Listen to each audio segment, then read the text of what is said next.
independent councillor from Wigan. She stood for Tommy, she's fighting for Tommy, she's standing for a public inquiry, not about the grooming gangs, but we can call them rape gangs now, because that's what they are. Give it up for Maureen from Wigan Council.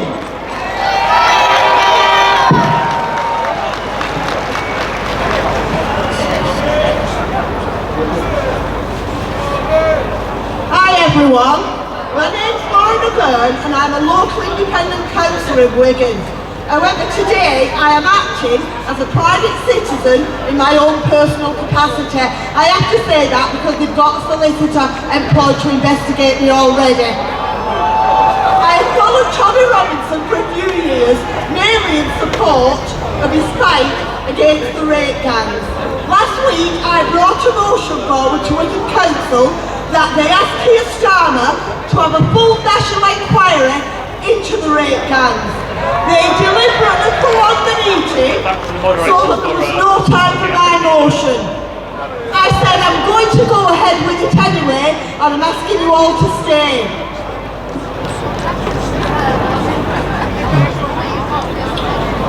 All the Labour councillors bar one walked out while I was speaking about the rape gangs. I posted a video of this incident on Facebook. 2 days later, they reconvened and they had to all pass the motion. This was due to the public outcry. They were shamed into it. So never give up. Don't let them silence you. Don't let them shut you down. Don't feel embarrassed in front of your friends. Speak out every time for what's right and for Tommy. He's not in jail for what he's done, but for what he says and what he believes. He's a political prisoner because he talks about issues the establishment would prefer he didn't. Consecutive governments allowed young vulnerable girls to be raped for years and let the perpetrators get away with it and local authorities cover up for it. Only a few people such as Tommy and Maggie Oliver were prepared to expose what was going on. Everyone, regardless of colour, ethnicity or religion, should demand that there is a national inquiry. Those girls deserve justice. Tommy is in jail because he makes films that tell the truth. He's not in jail for doing something wrong. He's in jail for telling the truth and doing the right thing. He's in jail while dangerous criminals are set free. We must not let the establishment silence us as they try to silence him. I was asked on to GB News to speak about the motion at the council, and I mentioned Tommy Robinson on GB News because how can we talk about grooming gangs without talking about Tommy Robinson? I'm not ashamed to say his name. I'm proud to say Tommy Robinson, as we all should be. Thank you for listening.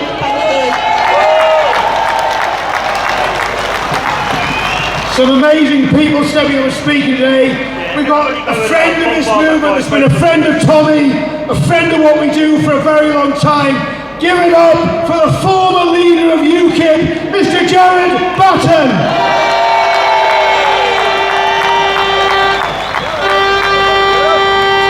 He's somewhere about.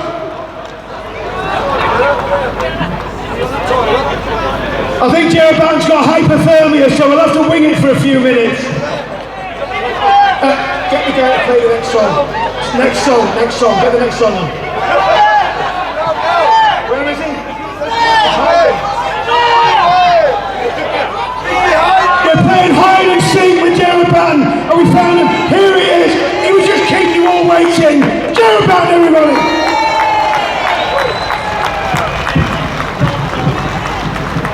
Sorry everybody, I was in demand somewhere else. Right. Hello everybody, thank you for coming. Thank you to the organisers and all of the stewards and everybody that makes it possible. And I'd very much like to thank the organisers for inviting me today. And of course, why are we here? We're here to support Britain's premier political prisoner, Tommy Robinson. Not forgetting now all the other political prisoners that have joined Tommy over the last few months. Now, I grew up in an era of political prisoners. I remember reading about people who were being locked up for giving their opinions, for criticising and questioning a government's agenda. Such people were put in prisons, they were put in re-education camps, or they were put in gulags. And of course, it wasn't happening here, it was happening in the old Soviet Union. And now we have started to copy what the old Soviet Union used to do, where people cannot critique, they cannot question, and they're being locked up for giving their opinions. Well, that shouldn't surprise us too much now, because we have an extreme left government run by a Marxist and his fellow low IQ loony lefties.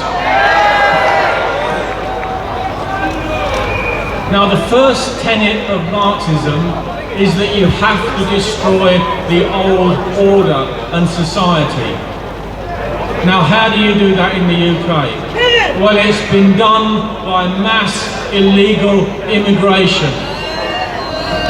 And in fact, I think it would be more accurate to call it mass migrant invasions rather than immigration. And how do they intend to destroy our old order by doing that? Well, it breaks down national identity, it destroys national loyalty, and it destroys national cohesion. And you can see it around you all the time. You see it in the general lawlessness, the general low-level crime, the organised crime of foreign criminal gangs, and of course, as has come to light more and more, in the organised rape and prostitution, industrialised prostitution of underage and general white girls. All of this has been done for a reason, to destroy our cohesive society. Now, during the lockdown, you may remember, during the Troubles last summer, a man was sent to prison for posting a meme. And that meme had a picture of some illegal immigrants, and then it had a caption saying, "Coming to a town near you soon." And he was in prison for that. Well, he was telling the truth. And that truth was confirmed last week by the government's Office for National Statistics.